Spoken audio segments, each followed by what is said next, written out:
Ныне Евангелие такое доступное, простое, такое поучительное, но и предупреждающее. Иногда в простых выражениях закладена глибока мудрость. Сказав Господь своїм ученикам і всім нам, щоб ми ніколи не думали, налегко брали собі, що наше слово сказаное ніч не стоїть. Іменно на словах Євангелія вдруг народ придумав поговорку «Слово не воробейчик, скажеш, не вловиш». І ще в другому місті один літератор написав знамениту фразу, котра стала доступна і обличаюча многих письменників, які пишуть, що попало. Звучить фраза так: рукописи не згоряють. Що ти написав?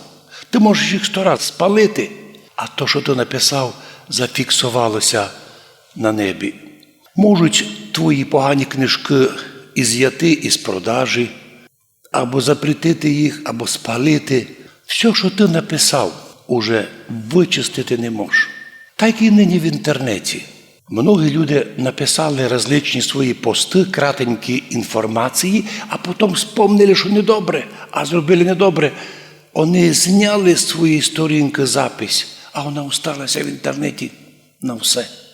От чому нині Євангеліє каже: слідкуйте, хто скаже своєму братові, що ти рака, пустий чоловік, судити тебе будуть.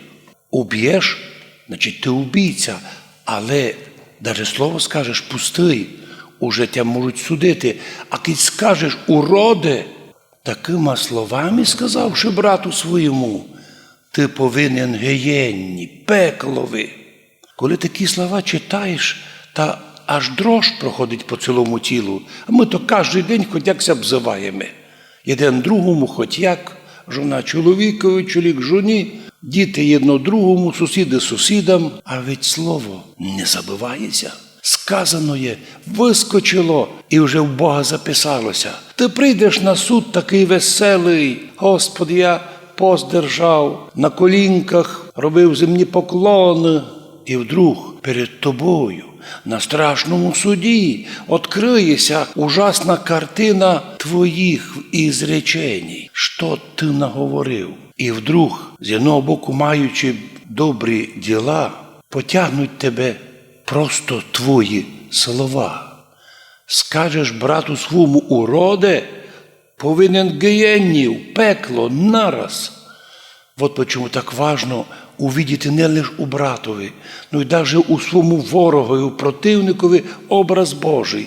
Но чоловік заблудший, обозлився, або його сознання зманіпулювали. Нині телевізор, радіо, преса робить людьми посмішище. Не з одним, не з двома, а з мільйонами. Мільйони людей подають себе посмішищу. Не тому, що вони слабі, а тому, що вони не були способні супротивитися чужій інформації і довірилися. Довір'я унікальне від Бога дароване чувство. Однак ним треба пользуватися правильно, тому що ти знаєш, що довіряєш іменно в рамках розумного. Но ми, коли слухаємо телевізор, скільки людей способні просіяти інформацію? Маленька частина. А лється стільки много всякого недоброго, лживого. І от тепер у тебе зависить. Якщо ти послухав і довірився лживому, ти соучасник лжи. Да, ти ніч не казав ще, на вулицю навіть не вийшов, но ти в своїй квартирі уже повірував лжецам. На страшному суді прийдеш: Господи, відкривай двері, я йду в царство. А перед тобою відкриють книжку, а скільки раз ти согласився з тими лжецами, обманчиками, били твого сусіда, били твого друга, засудили твого колегу, а ти казав, так му треба. Вроді би просто сказав, ніхто не чув, ніхто не видів. І вдруг ти прочитаєш це слово в книзі жизни на небесі і з ужасом вержуття у пекло, в гієнну, огненну. Сьогодні Євангеліє простое, удивительно простое, но такое особливо поучительное. А найголовніше конечна частинка сьогоднішнього Євангелія. Вдумаймося, каже Господь: якщо ти судишся з суперником, Що ти маєш робити? По-современному ми відповідаємо. Найти адвоката, заплатити його добре, а ще підплатити суддю, а ще підплатити прокурора, а виграти суд, а свого противника або ограбити, або обчистити, або посадити. Так звучать приговори і розсуждення земного чоловіка. Так планують многі. Но Бог предупреждає про другое.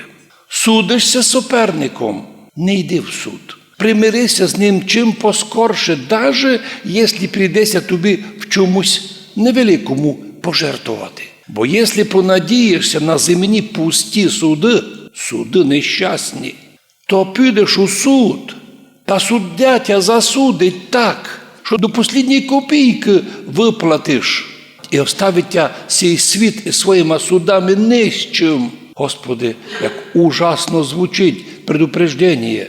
У апостола Павла є одне місто, де він каже: «Ну почому ви, віруючі православні християни, йдетеся судити до безбожних суддів? Ведь судді деколи люди не церковні, безбожники. Почому ви туди йдете до них?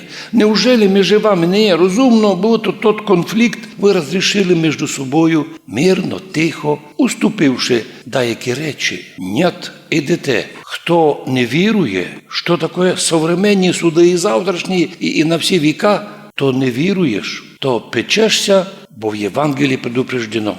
Судися з суперником, примирися нараз, да, ти програєш щось, но не програєш все.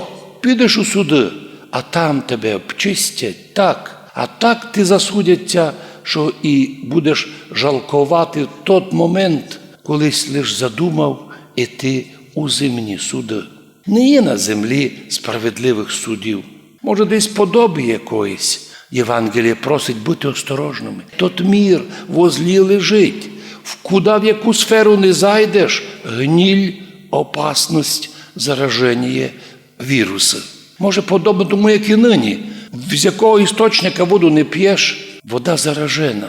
Особливо в Ужгороді уровень ґрунтових вод упав ниже, і все, що 10 метрів вже заражено, не можеш пити. Треба глядати глибоку воду, треба глибоко копати, вертіти, щоб знайти чисту воду. Ну так і в світі буває. Треба дуже осторожно копати і просверліти современну інформацію, аби докопатися до істини. Що же хотів тот журналіст або тот лжець і обманщик у своїй передачі повісти, коли сказав, що канонічна церква недобра, ідіть до ПЦУ. А сам журналіст, грек-католик. Унікальна ситуація. Що робити чоловікові? Журналіст, грек-католик, уніат.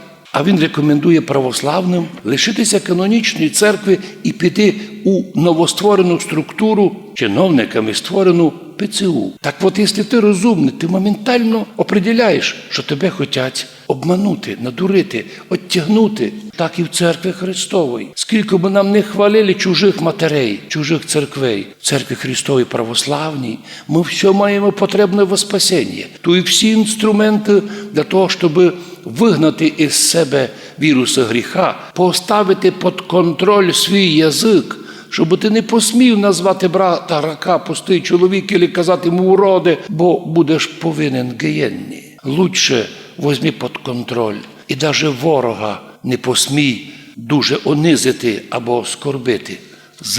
Заблудив твій ворог, осліп, робить тобі зло, а ти помолися за нього, бо якщо ти то зробиш, скоро твій ворог стане твоїм другом. Ну, буде ти благодарний все життя, що в трудну минутку ти його не толкнув, ти його не розпалив, а ти його, наоборот, його гнів угасив, а значить і спас.